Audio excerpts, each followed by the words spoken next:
Hello नमस्ते guys, welcome to my another blog. आज चाहिँ हामी अहिले यहाँ पण्डित दीनदयाल जङ्सनमा छौँ। हिजो बेलुकै जोगबनीबाट ट्रेन चढेको, नेपालमा पानी परेर हालत पुरै बेहाल थियो। योपालि भ्लग नबनाऊँ कि भनेर आउँदै थिएँ, फेरि गर्दिनँ त भ्लग भनेर भ्लग सुरु गर्दैछ। हाम्रो चाहिँ 4 धामको यात्रा हुँदैछ। आज चाहिँ असोजको 19 गते, हिजो हामी 18 गते नै इटरीबाट हिँडेको थियौँ। भ्लग बनाउँदिनँ भनेर सोचिरहेको थिएँ, किनभने अगाडिको भ्लगहरू पनि कति अपलोड गर्न पाएको छैन, त्यो भएर आएको थियो। अब तर अहिले चाहिँ बनाउन नदिएको भिडियो पनि हाल्ने भिडियो हुँदैन भन्ने हुनाले चाहिँ भ्लग बनाउन सुरु गर्दैछु। आउनुहोस् भिडियोलाई यहीँबाट सुरु गरौँ। हामी चाहिँ अहिले प्रयागराज जङ्सन आइपुगेको छौँ। ट्रेन चाहिँ एकदमै राइट टाइममा हिँडिरहेछ। 5 मिनट रोक्छ यहाँनिर प्रयागराज जङ्सन। यही ट्रेन हो हाम्रो सीमाञ्चल एक्सप्रेस। यात्रा रमाइलो भइरहेछ अहिलेसम्म। सुत्दै उठ्दै खाँदै यसरी नै त चल्ने हो ट्रेनको यात्रा। भ्लग चाहिँ खासै बनाउन त्यत्रो जाँगर चलिरहेको छैन योपालि मलाई, पनि ठिकै छ, अलिअलि बनाउँदैछु। यहाँनिर यो नयाँ जुस सेन्टर लागेछ प्रयागराजमा योपालि। अहिले चाहिँ यहाँ यसो हेर्छौँ। खाना त अघि लगभग मैले त खाइनँ, केटाहरूले त खाना अघि खाएँ, मलाई चाहिँ खासै खाउँ लागेन आज। किन हो डाइटिङ सुरु गर्नु पर्यो। दसैँमा यत्रो दिन खाएर, हरे कृष्ण, दसैँमा यत्रो दिन खाएर मोटाको घटाउनु पऱ्यो नि। अब त्यही भएर अब डाइटिङ सुरु भएको छ। हामी चाहिँ अहिले कानपुर आइपुगेको छौँ। यहाँनिर चाहिँ अहिले ठ्याक्कै 2:35 गयो। यो ट्रेन 20 मिनट लेट आएको छ। बाहिर ल्याएर रोकाउँदा गएर आउटरमा ल्याएर अहिले चाहिँ हामी कानपुरको प्लेटफर्म नम्बर 1 मा छ। धेरै जस्तो प्लेटफर्म नम्बर 1 मै आउँछ यो सीमाञ्चल एक्सप्रेस चाहिँ कानपुरमा। हामी चाहिँ अब कानपुरबाट अगाडि लाग्दैछौँ। बाहिर गएर भिडियो बनाउँदै थियो, एउटा ल्याएर भिडियो बनाउनु मिल्दैन भनेर रोक्थ्यो। अब यहाँबाट दिल्ली भनेको 6 घन्टाको बाटो बाँकी। 6 घन्टामा हामी दिल्ली पुग्छौँ। कानपुरबाट अगाडि लाग्दैछौँ। पर्दा लगाएर भिडियो देखिरह होला, त्यस्तै छ।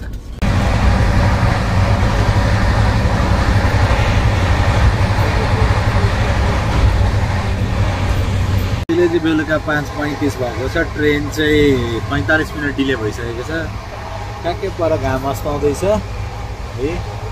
यहाँनिर चाहिँ घाम राम्रै लागेको छ। नेपालमा पानी परे तापनि यहाँ चाहिँ मजाको घाम लागिरहेछ। यात्रा रमाइलो भइरहेछ अहिलेसम्म। खाने सुत्ने भन्दा अरू ट्रेनमा केही नै काम हुन्छ र त्यही गर्दै बसिरहेको छौँ हामी। भुवन पनि मसँग यहीँ छ। के छ त यात्रा कस्तो भइरहेछ? रमाइलो भइरहेछ। 14 घन्टाभन्दा लामो ट्रेन, 14-15 घन्टाभन्दा लामो यात्रा योपालि भयो। 24 घन्टाको ट्रेन यात्रा होइन। त्यही यो ट्रेनमा चाहिँ अलिक धेरै पहिलाको भन्दा धेरै हल्लायो। नयाँ नयाँ एक्सपिरियन्सहरू। ट्रेनमै खाना लगाएर खायो। खाना खासै गतिको लागेन। त्यस्तो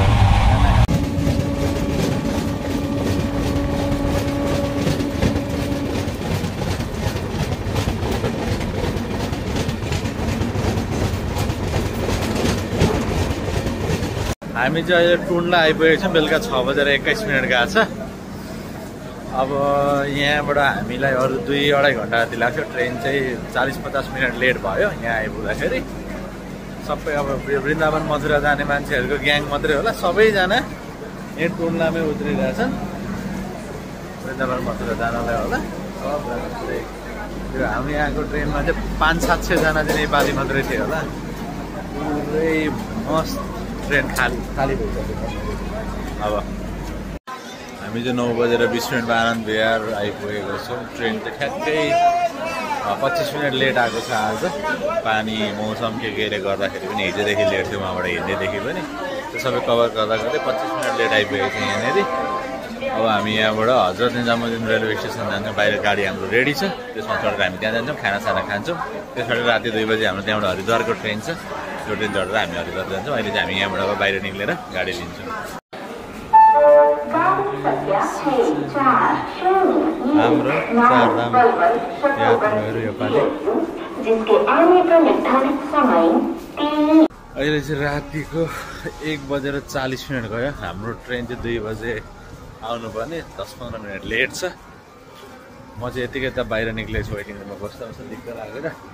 पुरै पानी परेर यहाँ त बवाल भएको थाहै नपाएको। हामीले त भित्र बसेर बवाल पानी परेको रहेछ। त्यही भएर पनि ट्रेन लेट भएको होला। अब यसो बाहिर घुमेर आएर आउँदा आउँदा ठिक्क हुन्छ। अहिले चाहिँ 2:20 गएको छ। हाम्रो ट्रेन चाहिँ आउँदैछ। अब 5-6 किलोमिटर टाढा देखाइरहेछ यहाँनिर। अब हामी यहाँबाट ट्रेन चढेर हरिद्वारको लागि निक्लिँदैछौँ। यात्रा रमाइलो भइरहेछ। आज त वेटिङ रुममा एकछिन सुतेको नि रहेछ। सबभन्दा पहिले निदाउने मान्छे म परि राति पनि 1 बजी मात्रै सुतेको, सिट नपाएर। दिनभरि पनि सुत्दैन, सिट त्यस्तै अवस्थाको भइरहेको थियो र अब त्यही भएर वेटिङ रुममा निदाएँ। अब यहाँबाट हाम्रो ट्रेन चाहिँ अनाउन्समेन्टै गर्दैन किन, अरू सबै चाहिँ ट्रेन भनिसक्यो, हाम्रै चाहिँ ट्रेनको पालो आएको छैन। आउँछ होला टाइममै। म्यापमा त 7 किलोमिटर देखाइरहेको थियो, 6 किलोमिटर।